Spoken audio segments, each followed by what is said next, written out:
Peakers, welcome back. I'm Miranda. And I'm Mackenzie, and this is your one-stop shop for storytelling. Tea spilling. And to keep up with all the latest book talk drama that you have been missing out on. Period. Do you have any life updates? Well, yeah. So last week, remember I told you guys that I was starting in a clinic and that I was really excited about it. It's going to be a totally different flow. Turns out it was much more difficult than I anticipated. And my coworkers have told me that they also felt this way. So that makes me feel better. I don't know why I was thinking like clinic was going to be like kind of cush, like kind of chill, take patients back. Like, hey, I'm Mackenzie. I'm your nurse. I'm going to get your vitals and like see you not again until I give you your paperwork. But actually, it's been really difficult. There's also like no doctors there really. There's like one doctor there for like 80 patients a day. And then they're like, you guys got it. Good luck. You got it. And I just was really not prepared. So shout out to my preceptor, Kelsey. If you're listening, Kelsey, I have already told you about my podcast. And shout out to you for making me feel welcome and also making me not feel like I'm an idiot. Thank you. Which would be really easy to do. I'm just kidding. No, but that is kind of a shock because when you told me you were going to be in the clinic, I was also thinking it was going to be a cush job. Like when I think of clinic, I think just vitals, asking why they're here, and then leaving them to the doctor. So for all of you non-healthcare people, that is also what I thought it was going to be. But turns out in oncology, in the good old oncology world, it's not like that. We are pretty much doing everything, which we do have an auditor, which I didn't know what that was until this week. And she basically, if we have any questions, we message her and then she messages the doctor for us. And then she messages us back, which is nice. But there's just a lot of questions and turns out I don't actually know what I'm doing. Everything. So hope none of my patients are listening to this, swear I know what I'm doing, but like, I don't. Honestly, if we're being real, that's actually the tea about nursing in general. It's like you think you know what you're doing until you don't. And then you're like, wait, what the fuck am I doing here? Why am I in charge? Why am I taking care of lives? What's going on here? No, it's actually the worst whenever I was charged on like a nursing floor and then they were like, okay, so like you're on tonight and you're the most experienced nurse and everybody else is new grads. And it actually is like you and like little baby nurses trying to find their way. And they're like, you're the most experienced nurse and you've been here for 2 years. And you're like, okay, so I'm the adult. I'm the one that I'm the adult. I'm in charge? Okay. Got it. So be serious. Okay. Cool. Okay.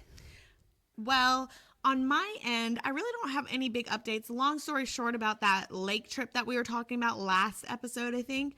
It's not happening. Turns out everybody's poor and the boats are too expensive. So scratch that. Actually, that's good because my parents wanted me to come see them that weekend. I was going to tell you I couldn't come. So that actually works out perfectly for me. Yeah, that's good. Yeah, for you, that's totally cool. I'm sure you're going to come out at some point during the summer anyways because we do need to have a photo shoot at some point.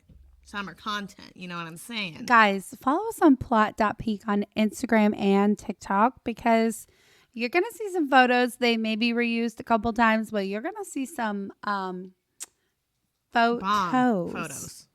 Let me tell you. We're giving book talk. We're giving slut. Yeah. It's like the perfect combo, honestly. So relatable. And then my other update is, have you heard about the way that characters are like classified, I guess? So there's like this graph, I suppose. It's like chaotic, neutral, chaotic, good, chaotic, evil, true, neutral, true, good, true, evil, and then something else, good, neutral, evil. But essentially that's kind of how I think a lot of characters fall into their plot lines of like where their morals are and everything. And so me and Colby did a little test the other day and turns out I'm chaotic neutral. Wait, I want to take this test. I want you to too, because whenever we did this, I was like, Mackenzie's definitely a chaotic good. That's what I would describe you as. Because I feel like you mean well always, and you're always trying to like help people and be like good, and for the most part, but just chaotic, like still very like spontaneous. Like you're always down for something. Wait, I want to take it, so send it to me later after this. I will. Episode. If any of our listeners are listening and are curious about what they are, the website that we found was called easydamus.com. So this is what chaotic neutral is. A chaotic neutral character follows his whims. He is an individualist first and last. He values his own liberty but does not strive to protect others' freedoms. He avoids authority, resents restrictions, and challenges traditions. A chaotic neutral character does not intentionally disrupt organizations as a part of a campaign of anarchy. To do so, he would have to be motivated either by good and a desire to liberate others, or evil and a desire to make those different from himself suffer. A chaotic neutral character may be unpredictable, but his behavior is not totally random. He is not as likely to jump off a bridge as to cross it.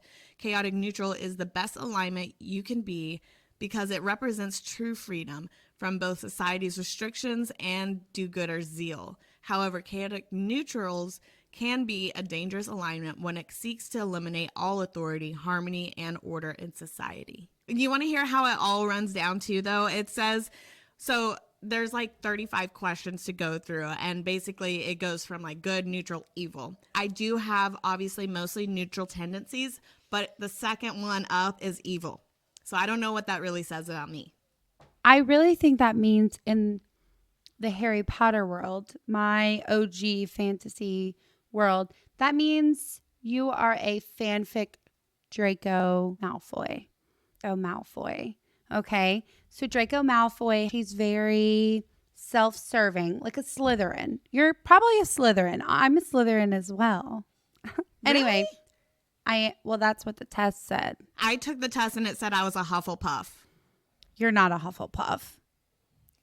You're absolutely not a Hufflepuff. There's nothing that could ever convince me you're a Hufflepuff. I think you're actually a Gryffindor. Or you're probably a Slytherin. You're a little self-serving, but not in a selfish way. You're like, I will do what I can to get to the front. Yeah, I will do what I can to get to the front. If it hurts someone else in the process, that's unfortunate. But it's not always my fault. That's exactly how I feel about things. And that's not bad. That's not necessarily bad. Thank you. It's not. I think if you're intentionally stepping on people's toes to get to where you need to go, I think that's kind of snaky. But I think that if you are doing what you need to do to get forward and someone else gets hurt in the process, God, it's making me sound like a villain.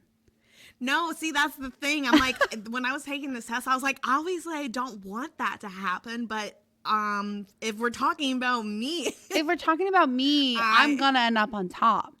Seriously. I'm curious to see what your answers are, though. So, Miranda, I heard that there was a plot twist coming in this story episode.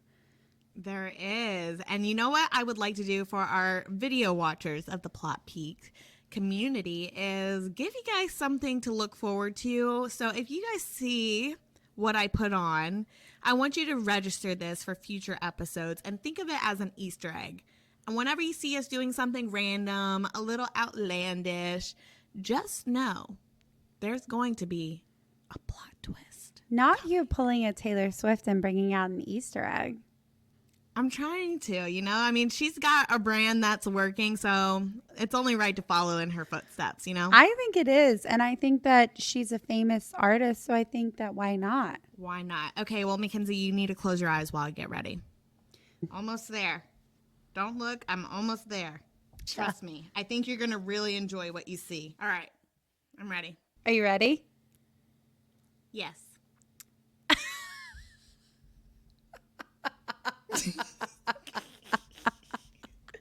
Now, let me ask you a question, Mackenzie. Did you see this coming?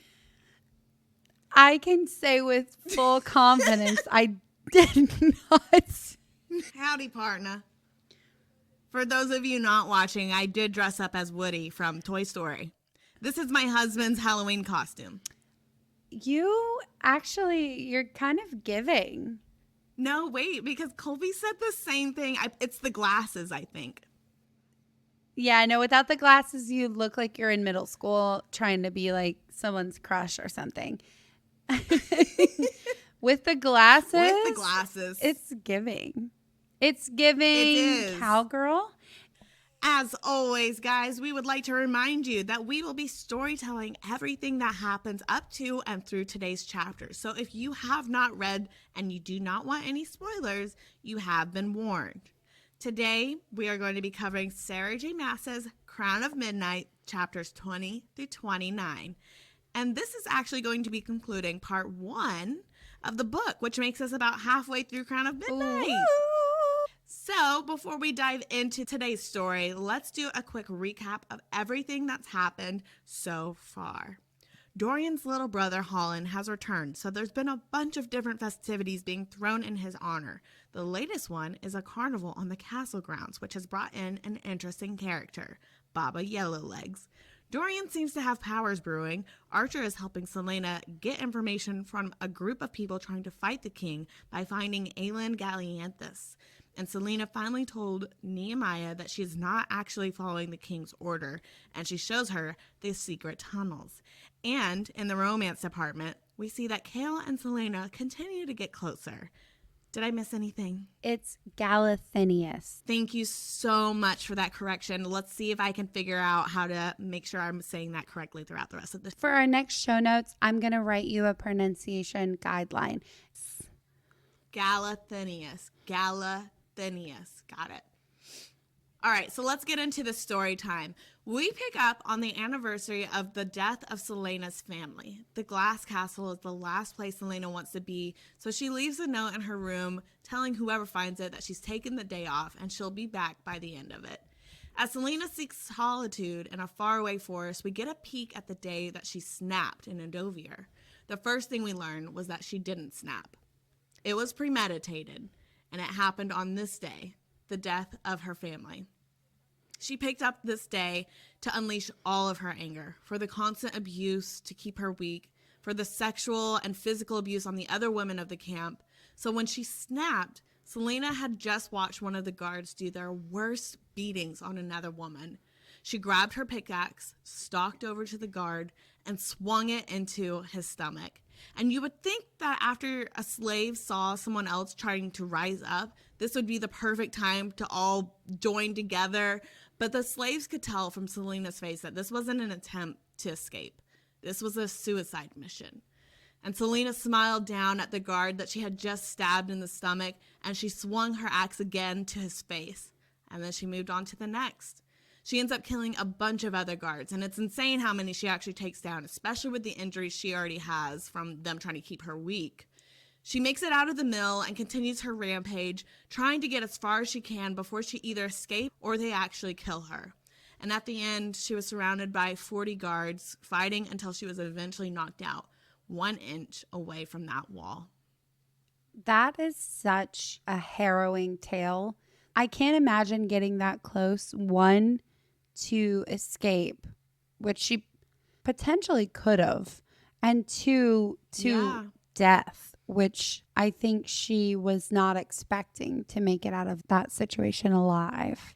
We definitely talk about that more too. She is like one of those people who's like, I'm not necessarily hoping I die, but I'm not going to be upset if that's the outcome. And that's kind of how she was here. She's like, I'm trying to escape, but also if they kill me, cool. That's fantastic, because I also don't want to live.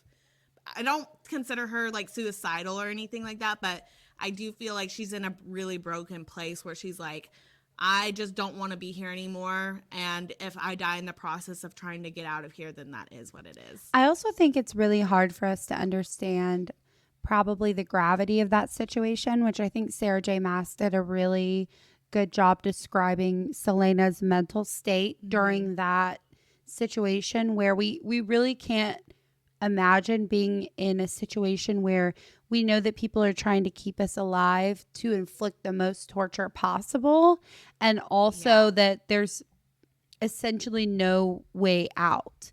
And the championship games were a crazy, unexpected turn of events for her, but for that entire year of torture and solitude and destitution, she was not expecting to ever have a way out. I don't think that we can understand how much of probably a dark hole she felt like she was in. Yeah, and that goes back to the point of being like, she's gone through so much. I really don't know how she is able to keep going through some of these things, but she does keep going. So after the forest, Celaena returns home and Chaol is waiting for her. Chaol actually ran into Nehemia after she found the letter that Celaena left, and she told him what today was for Celaena. So when Celaena gets back and sees him, she's like, stop trying to come for me. I don't need anything. Like, I don't need any condolences or whatever. But Chaol's like, I don't care. You really should have company at the very least. And the tea about this is, in his POV, he was like, I know she doesn't want to talk about today, but I know other ways I can make her feel better. Ew. First of all, that's disgusting.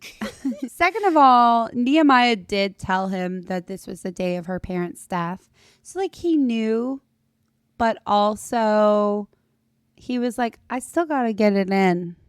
Yeah, he's like, I might not be able to make her feel better with my words, but I can make her feel better with something else, if you know what I mean.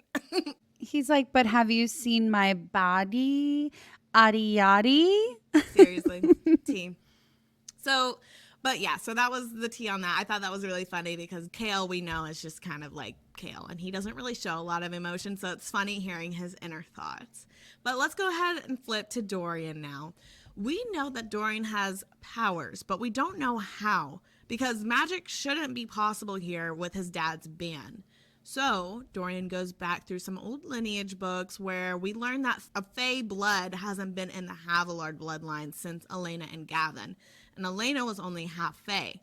We also learned that the reason that Adarlan began its conquest was because it was struck with famine and plagues, and before that, Dorian and his families were friends with the Galathinius family.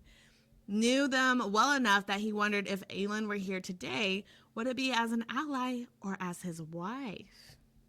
That's actually tea, but also I feel like there were so many other ways that the King of Adarlan could have gone about mending this famine / not causing such chaos in the kingdom. Like, I don't know why he had to be so fucking dramatic about everything. Yeah, no, especially with Galathinius family.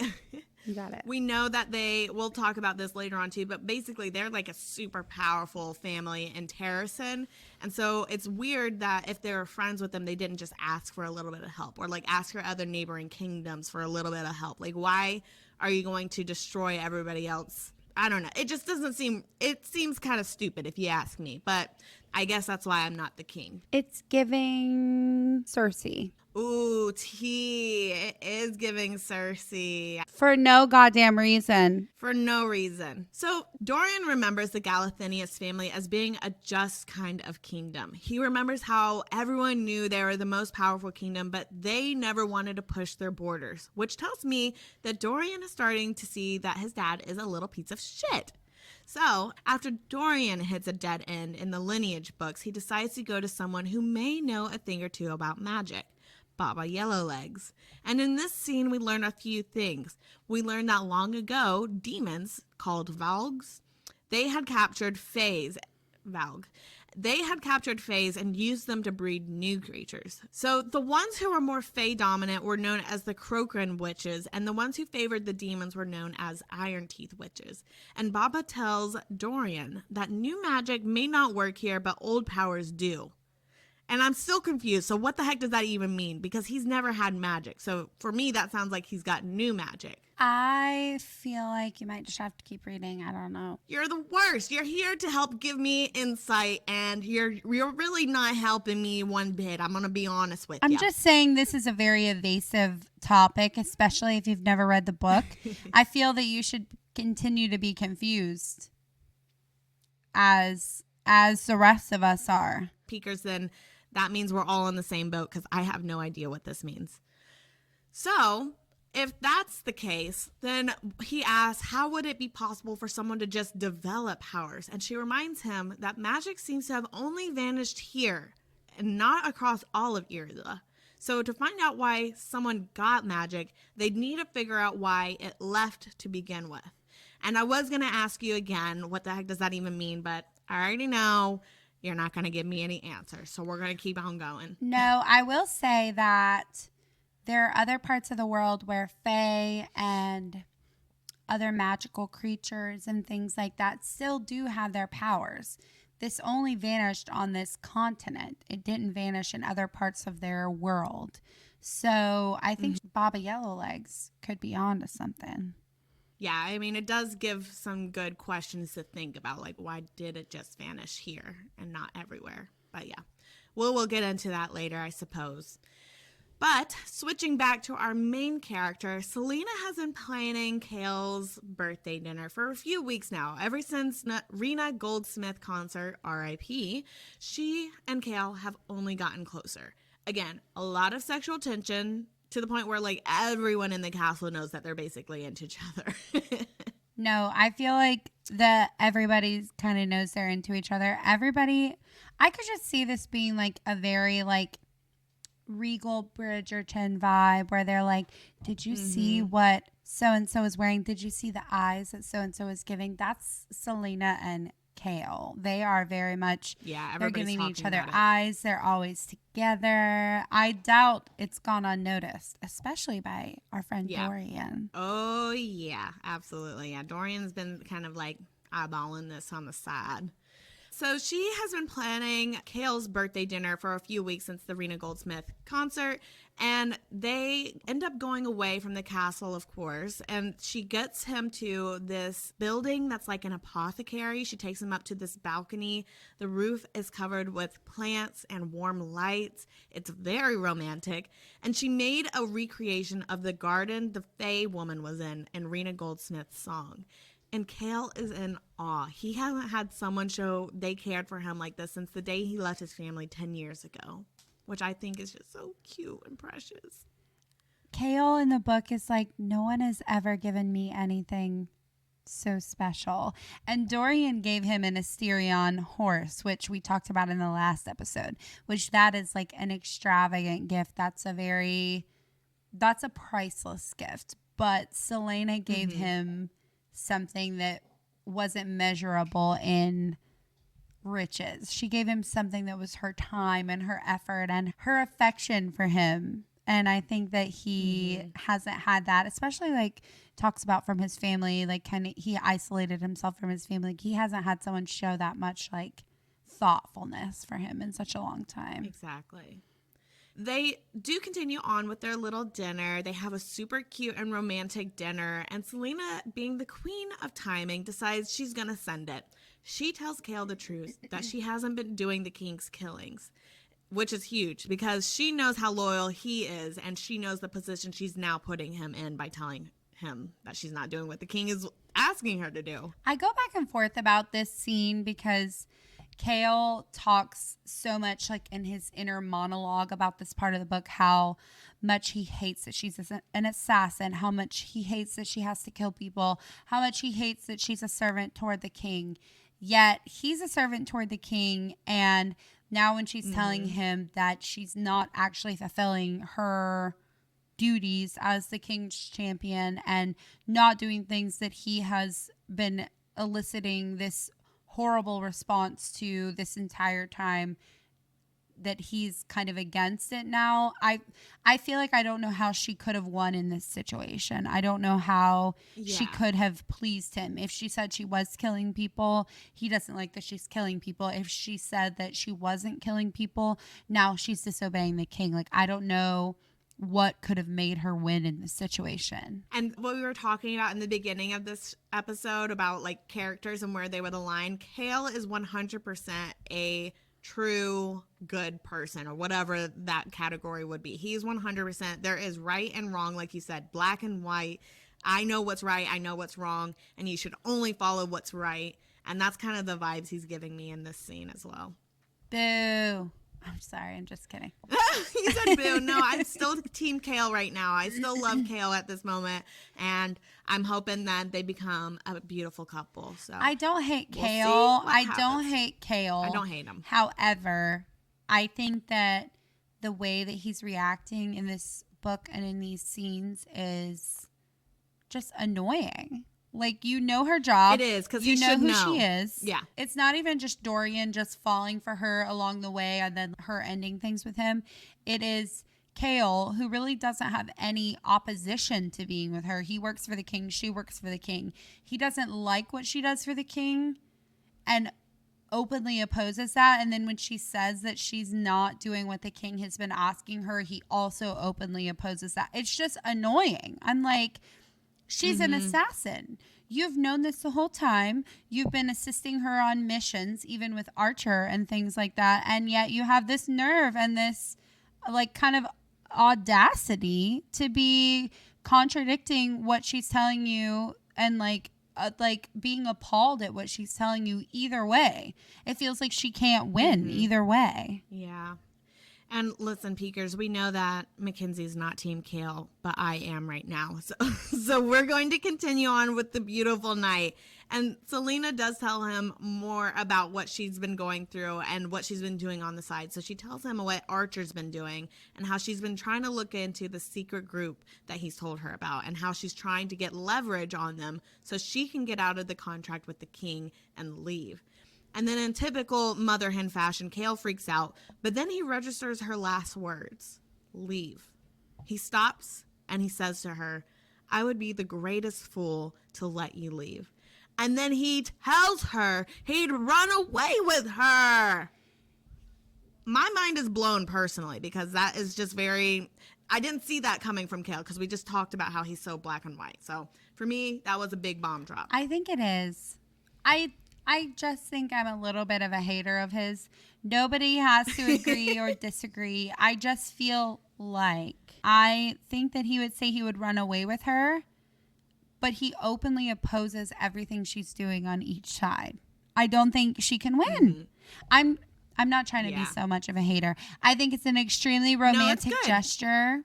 I do. And when I can put myself back in the position of reading this book for the first time, I was so into it. I think reading the book for the second time, not even because I know what's happening, I think that his opposition to either side of what she does is just really frustrating. I think if he that's a good word. Let go of these right, wrong, moral, white, black, like ideologies that he has, I think that they really, truly could be happy together. Well, guys, just keep listening and you'll find out. But obviously, after that moment, they kiss, and Celaena describes that as completely obliterating her, making her feel like she's been born again. And I just gotta say, that was a very epic way to describe a kiss.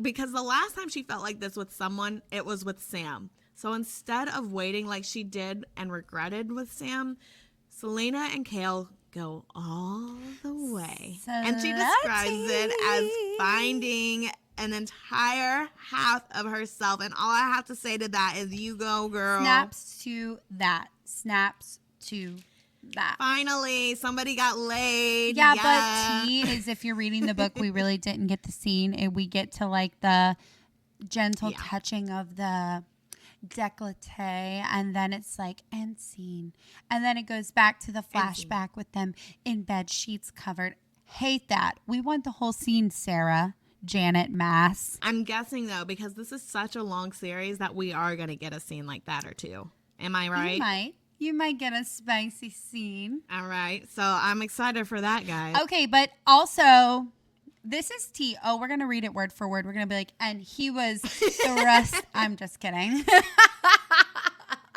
I'll read it word for word. I'll be like, and then he entered. He entered. No, but seriously. Sarah Janet Maas. We have to remember, Sarah Janet. I hope you're listening to this one day. Sarah Janet was 16 when she wrote the first book. So I don't know how long of a gap it was, but I don't think it could have been more than a year or two. So let's say Max, she's 18 writing this book, okay? Let's say she's 18. She's barely experienced her first loves, her first experiences, all these things. So for her to write this in a really beautiful way, but also keep it kind of PG plus, parents Young adult included, but not required type thing. I think she did a great job. However, we will say that Sarah Janet does grow into an adult, and there are some spicy scenes to come. That was your sexy noise? Yeah, that's what I do every time before. My ex is going to test it out. Before he enters?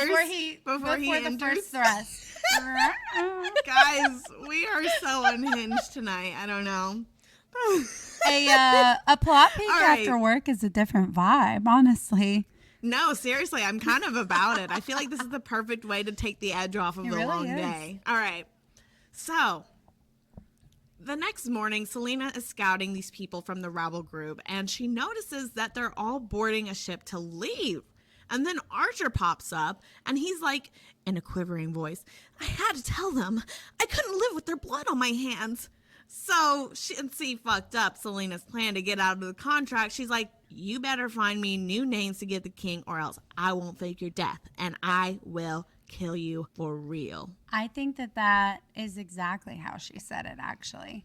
That tone of voice, that ambiance, that hand motion you just did, check out our YouTube.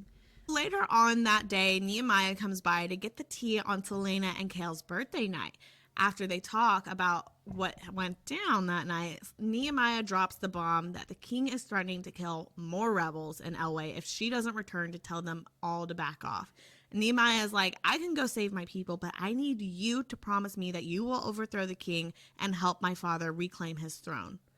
So again, another person is telling Celaena she needs to take down the king with no direction or reason why.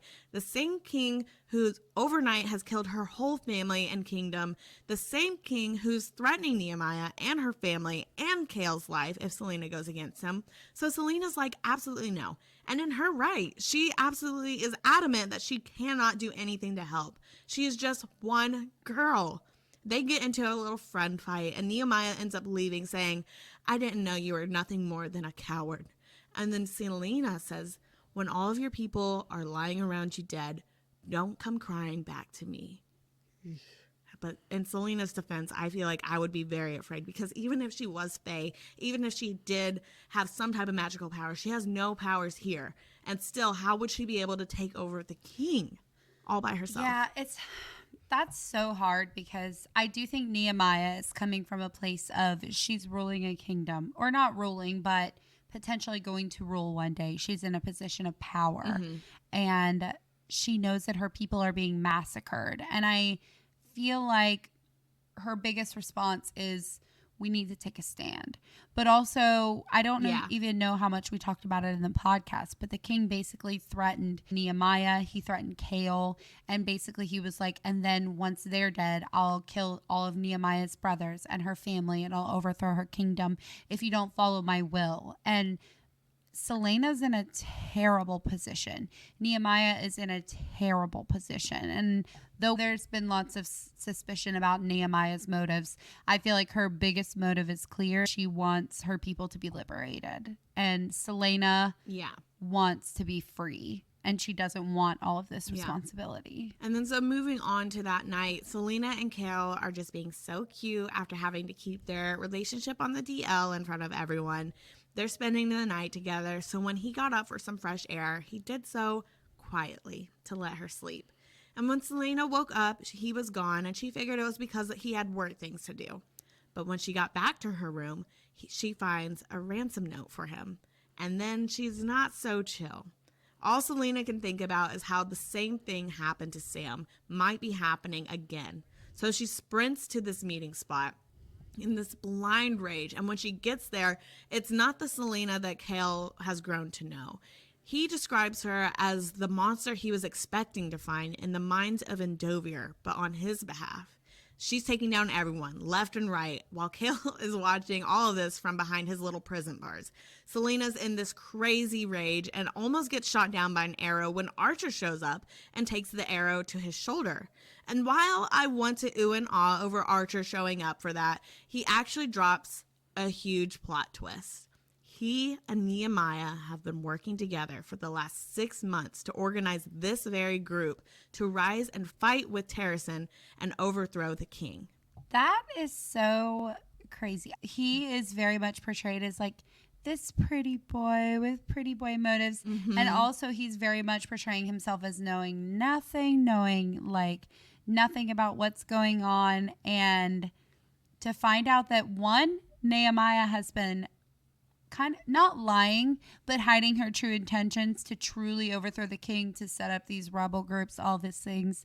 And that Archer is also planning in on it. So the king was actually on his trail, and he's portraying himself to be this poor innocent boy and using Celaena's affection for him to kind of sway her toward his direction. Yeah. I was shook. I literally did not see that coming. I was like, he's literally like a courtesan. He's not got anything to do with anything. Like, he's just doing his job, like, and getting involved with other people who are dealing with this kind of stuff. So yeah, I was like, whoa. And yeah, seeing that he and Nehemiah were working together, I did not see that coming. I'm like, how did they even come in contact with each other, first of all? So yeah, that was also crazy. The way him and Nehemiah are described, so different. I couldn't see them working together. I wouldn't had pictured them working together. And then, so Archer ends up telling her more. He's like, we actually kidnapped Chaol because there's a hit out on Nehemiah, and Chaol knew about it, and we wanted you to realize that he's not to be trusted. So not only is she hearing that Nehemiah and Archer have been lying to her, like he said, Chaol has too. And Archer says they kidnapped Chaol today because there was supposed to be a meeting with the king, his council, and Nehemiah all today. And today was also when it was rumored to have the hit happened. And they thought by kidnapping Chaol, the captain of the guard, that it would stop this meeting, but it hasn't. And their spies said that the meeting is still planning to go on right now. Chaol is let free during all of this, and he confirms that there was supposed to be a meeting tonight. So Celaena is like, fuck you all. I have to go save my friend. And she's booking it back to the castle unhumanly fast. And she makes it to the castle, bursts through the doors, flies past Dorian, runs all the way up to Nehemiah's room, this whole time just thinking about their last words to each other. And then when she opens up the door, she finds her dead, completely slaughtered, drenched in her own blood, in her own bed. That is incredibly heartbreaking for Celaena to have that happen, especially after the horror that she witnessed with Sam, and then finding out that her only friend in this world has been slaughtered, and also that the one person she was supposed to be able to trust knew that there was a threat out on her life and didn't tell her. Her rage, I feel her rage, honestly. Yeah, I can't even imagine that kind of pain that Celaena is going through during this time, because she just ran for her life to go save Chaol, save his life, because she and him finally profound their love for each other. And then to find out that Chaol lied to her, Nehemiah lied to her, Archer lied to her. Now Nehemiah is dead because all of them, essentially. I would be so fucking heartbroken if that were me. Like, and then to run in to save her and then like see her completely mutilated and dead in her own bed. And the guards were also dead too, so they were all in there. So whoever killed her killed everybody somehow. And I am just like so broke. Like, how did that happen? It's literally unspeakable. The fact that her best friend in the entire world is now gone. And she also finds out that not only was she fighting for her country, she was working undercover for it. She was making plans for it. And then to find out that she was likely murdered for it, and that her person, her first lover, her first kind of, not boyfriend, but her first true partner, knew that there was an opportunity for her to die, and that he didn't tell her about it, warn her about it, anything. Oh God, it's so tragic. Yeah. And while we're on that topic, I do feel bad for Chaol, because he knew, I think the king knew the situation he was putting Chaol in, because the king knew that Chaol was close to Celaena. So if Celaena were to have found out that there was this hit, it would be very obvious, because she would be protecting Nehemiah. And then that would show to the king that Chaol was not to be trusted anymore, because he was siding with Celaena. So I do feel for him on that side, and I sympathize with that. But also at the same time, I'm like, there was a hit out on her. You knew that there was a hit out on her, and you didn't want to warn and keep, like, maybe tell Celaena to be on the DL or something. Like, I don't know. I feel really bad for all of them in this situation right now. I do feel for Chaol too, because I think that, like we said earlier in this episode, he is such a black and white person. He's such a right and wrong person. And he really does find pride in serving the country that he's serving and doing his job properly. I think he doesn't see how corrupt the king is, even though all the evidence is right in front of his face. I think he's a black and white moral person and also an idiot. Yeah.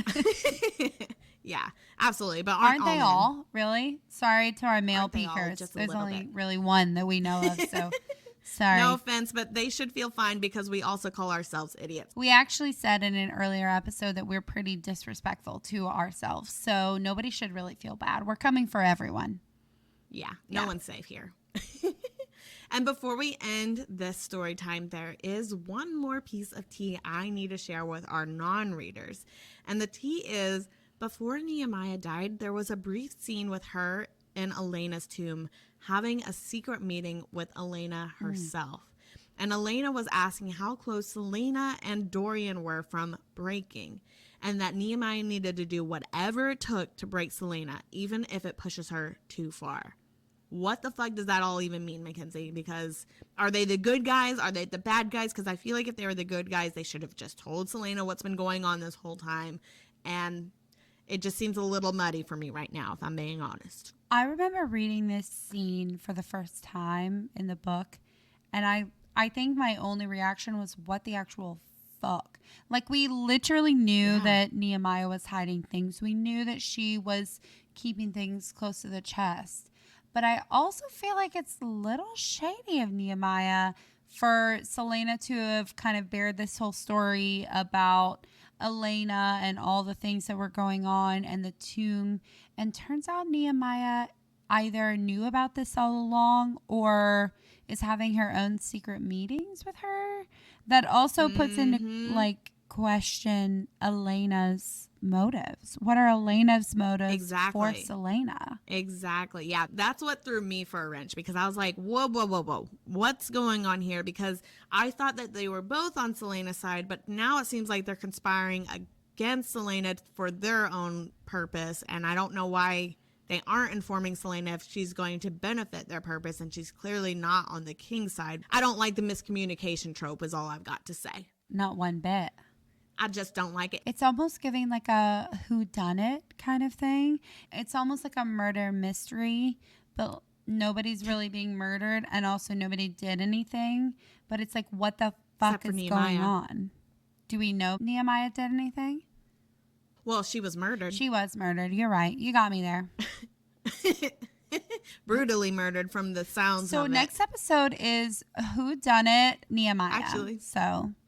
All right, Peekers, so that is the end of this week's plot. Next week, come back as we take a peek at Sarah J. Maas's Crown of Midnights, chapters 30 through 44. And be sure to follow us on TikToks and Instagram at plot.peak.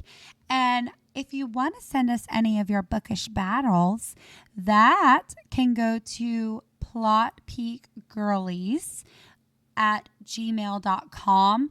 Basically, we're asking for any stories that you think are worthy of a book, any stories that you're like, I can't believe that fucking happened to me, or any stories that your friend has told you or whatever that you want to share with us for a chance to be featured on one of our episodes and get a shout out on our social media, baby. So send us in your bookish battles, and thanks for listening. Bye. Bye. Woo! Slay. That was so fun.